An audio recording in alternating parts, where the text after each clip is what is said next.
Restaurant, शादी, party, hotel, उससे भी कहीं ज़्यादा टेस्टी तंदूरी पनीर टिक्का की रेसिपी आज मैं आपके साथ शेयर करूंगी। ये इतना टेस्टी, इतना चटपटा, स्मोकी फ्लेवर से भरपूर और बहुत ही आसानी से बनने वाली रेसिपी है। और इस तंदूरी पनीर टिक्का को मैं बिना तंदूर, बिना अवन, बिना आर्टिफिशियल कलर के बनाऊंगी और ये फिर भी बहुत टेस्टी बनेगा। और जब भी हम बाहर रेस्टोरेंट या होटल या शादी में जाते हैं, सबसे ज़्यादा हम पनीर टिक्का ही ऑर्डर करते हैं क्योंकि ये बहुत टेस्टी होता है। लेकिन बाहर जो रेस्टोरेंट में मिलता है वो बहुत ही कॉस्टली भी होता है। तो बहुत ही कम सामान से हम इसको घर पे बनाएंगे। हेलो फ्रेंड्स, कैसे हैं आप सब? Welcome to my channel Renuka Anubhav blog. तो चलिए शुरू करते हैं आज की स्मोकी फ्लेवर से भरपूर और चटपटे तंदूरी पनीर टिक्का की रेसिपी। तो यहाँ पर मैंने 4 से 5 कलियाँ लहसुन की ली हैं। तो यहाँ पर मैंने लहसुन की कलियों को छील लिया है। और जो ये पनीर टिक्का है, मतलब तंदूरी पनीर टिक्का, इसको बनाने के लिए ज़्यादा स्पाइसेस की या फिर ज़्यादा मसालों की ज़रूरत नहीं होती। बहुत ही कम सामान में घर पर हम इसको बहुत ईजी बना सकते हैं। और अदरक यहाँ पर मैंने 1/2 इंच लिया है। बस इतना ही हमें अदरक और लहसुन चाहिए, इससे ज़्यादा नहीं। और यहाँ पर मैंने 1 प्याज लिया है, साथ में 1 शिमला मिर्च और 2 टमाटर लिए हैं। पनीर टिक्का बनाने के लिए बस इन्हीं वेजिटेबल्स की ज़रूरत होती है और एक्स्ट्रा वेजिटेबल्स की ज़रूरत नहीं होती, बस यही हमें यूज़ करना होता है। आप कैप्सिकम में येलो कैप्सिकम और रेड कैप्सिकम यूज़ कर सकते हैं, लेकिन यहाँ पर मैं ग्रीन कैप्सिकम ही यूज़ कर रही हूँ। और आप प्याज, टमाटर और कैप्सिकम अपने हिसाब से ले सकते हैं जितना आपको पनीर टिक्का बनाना है। तो यहाँ पर मैंने कैप्सिकम को इस तरह से सेगमेंट्स में काट लिया और अब मैं कैप्सिकम को स्क्वायर पीसेस में काट लूँगी। जो एक्स्ट्रा पार्ट है उसको अलग कर दूँगी। इससे क्या होगा, जो पीसेस हैं वो इक्वल स्क्वायर शेप में ही कटेंगे। और पनीर टिक्का बनाने के लिए वेजिटेबल्स को हमें स्क्वायर शेप में ही काटना है। इससे क्या होगा, एक तो इवनली कुक होगी और दिखने में भी बहुत अच्छी लगेगी। तो आप भी जब पनीर टिक्का बनाएं तो इस बात का ध्यान रखिएगा कि जो वेजिटेबल्स हैं उसको स्क्वायर शेप में ही काटना है। और इक्वल शेप में काटने से वेजिटेबल्स जो हैं वो अच्छे से कुक होंगी। अगर कोई छोटी या फिर बड़ी होगी तो उनको कुक होने में टाइम लगेगा। जो छोटी है वो जल्दी से कुक हो जाएगी और जो बड़ी है उसको थोड़ा टाइम लगेगा। तो इन बातों का हमें यहाँ पर ध्यान रखना होगा। तो यहाँ मैंने 1 प्याज लिया है और प्याज को मैंने सेंटर में से 4 पीसेस में काट लिया और उनकी लेयर्स को अलग कर लिया है। इनको हमें इसी तरह से अलग करना है, काटने की ज़रूरत नहीं है। और जो इक्वल साइज़ की लेयर्स हैं हमें वही लेनी है, जो एक्स्ट्रा है उनको निकाल देना है। और जो ये एक्स्ट्रा वाला प्याज है इसको मैं सब्जी में यूज़ कर लूँगी जब मैं सब्जी बनाऊँगी। तो यहाँ पर मैंने टमाटर को सेंटर में से काट लिया। और यहाँ पर भी एक बात ध्यान रखने वाली है, जब हम टमाटर लें वो थोड़े हार्ड होने चाहिए, सॉफ्ट नहीं होने चाहिए। और इनके पल्प को हमें अलग कर लेना है। हमें पल्प नहीं चाहिए क्योंकि पल्प से क्या होगा, जो टमाटर है जब हम उसको कुक करेंगे वो बहुत ज़्यादा सॉगी हो जाएगा। तो इसलिए हमें पल्प को निकाल देना है। तो इसी तरह से मैंने दोनों टमाटर काट लिए, उनके पल्प अलग कर लिए। तो इस बात का आपको ख़ास ख्याल रखना होगा जब आप पनीर टिक्का बनाएं। तो जो ये पल्प है इसको मैं फेंकूंगी नहीं, इसको भी मैं सब्जी में यूज़ करूंगी। तो यहाँ पर मैंने टमाटर को भी स्क्वायर शेप में काट लिया है और इनको भी हमें इक्वल पीसेस में ही काट लेना है। जब भी पनीर टिक्का बनाएं बस 2 से 3 बातों का आपको ध्यान रखना है। एक तो जो वेजिटेबल्स हैं उनको हमें इक्वल शेप में काटना है और जो टमाटर हैं उनके पल्प हमें अलग करने हैं। पानी बिल्कुल भी नहीं होना चाहिए। तो यहाँ पर अब मैंने सारी वेजिटेबल्स को काट लिया और यहाँ पर मैं पनीर ले रही हूँ। पनीर मैंने 200 ग्राम लिया है और पनीर के पीसेस को भी मैं इक्वल ही काट लूँगी।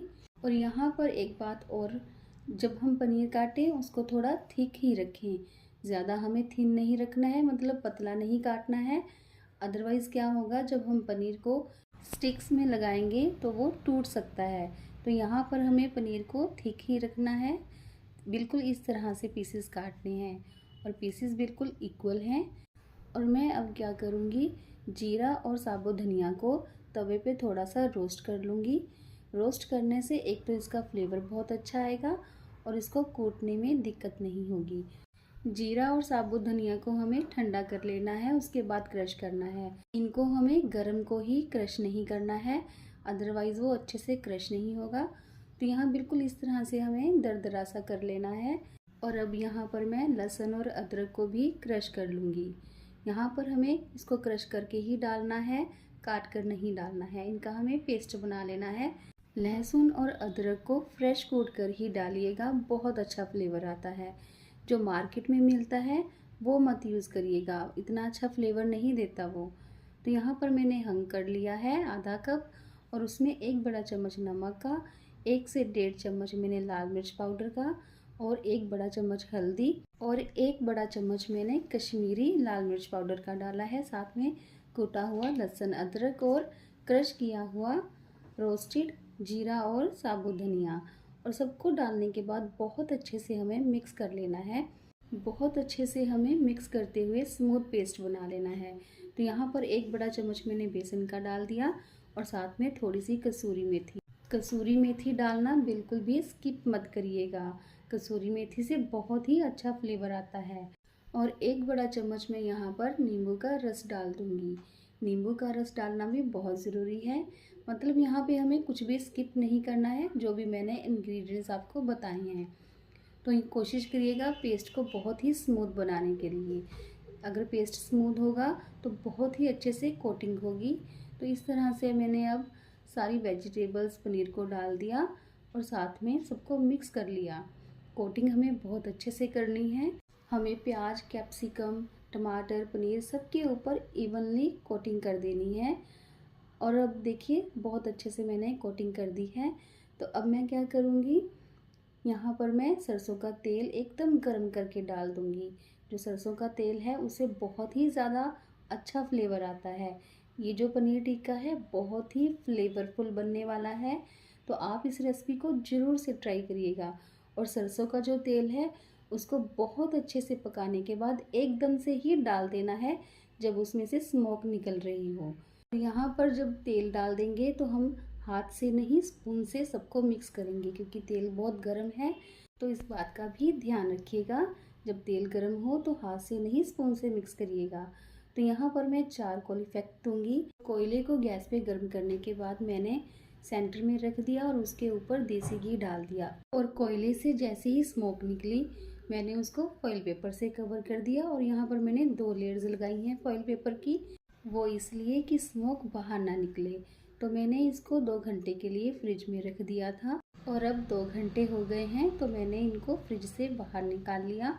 और अब मैं कोयले को भी निकाल दूंगी। तो यहाँ पर मैंने इस तरह की सिलाइयाँ ली हैं। आप चाहे तो वुडन स्टिक भी ले सकते हैं। अगर आप वुडन स्टिक का यूज़ करें तो उनको 1 से 2 घंटे के लिए फ्रिज में रख दें, या फिर एकदम चिल्ड वाटर में रख दें। इससे क्या होगा, जब आप वुडन स्टिक के साथ पनीर टिक्का को रोस्ट करेंगे तो जो आपकी वुडन स्टिक है वो जलेंगी नहीं, वो एज इट वैसे ही रहेंगी, क्योंकि वो पहले से ही बहुत कूल टेम्परेचर में होंगी। तो जो हीट है उनको हिट नहीं करेगी। तो यहाँ पर मैं तो इस तरह की सिलाई में ही पनीर टिक्का को लगा रही हूँ। तो आप अपने हिसाब से कुछ भी यूज़ कर सकते हैं। और जो ये आज की तंदूरी पनीर टिक्का की रेसिपी है ये बहुत ही टेस्टी बनती है। इसमें कोई भी ज़्यादा स्पाइसेस नहीं है, कोई ज़्यादा मसाले नहीं हैं, और फिर भी बहुत टेस्टी बनती है। और ये जो पनीर टिक्का है इसको आप घर पे बहुत ही आसानी से और बहुत कम टाइम में बना सकते हैं। मतलब बाहर जाने की तो ज़रूरत ही नहीं। जब आप घर पर ही इतना फ्लेवरफुल, स्मोकी, मतलब इतना टेंगी और टेस्टी तंदूरी पनीर टिक्का बना लेंगे। और पनीर टिक्का बनाने के लिए पनीर बहुत ही अच्छी क्वालिटी का लें, और अगर फ्रिज में रखा है पनीर तो उसको 2 से 3 घंटे पहले ही फ्रिज से बाहर निकाल दें, क्योंकि फ्रिज में अगर रखते हैं तो थोड़ा बहुत ठंडा होने के बाद उसमें पानी आ जाता है।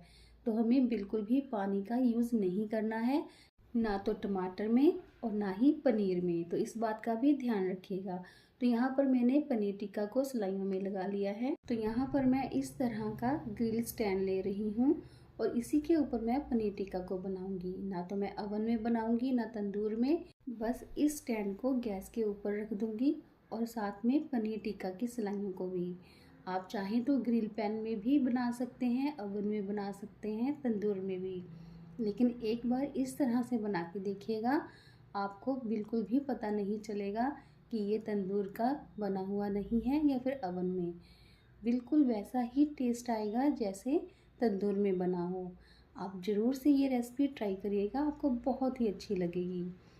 तो यहाँ पर मैं इसको पलट दूँगी, इनकी साइड चेंज कर दूँगी और साइड चेंज करने के बाद मैं देसी घी ब्रश कर दूँगी। इससे क्या होगा, जो गैस की फ्लेम है वो हाई होकर पनीर टिक्का को बर्न करेगी। तो यही जो है हमें टेस्ट चाहिए, एकदम तंदूर जैसा टेस्ट आएगा। आप इस रेसिपी को ज़रूर से ट्राई करिएगा।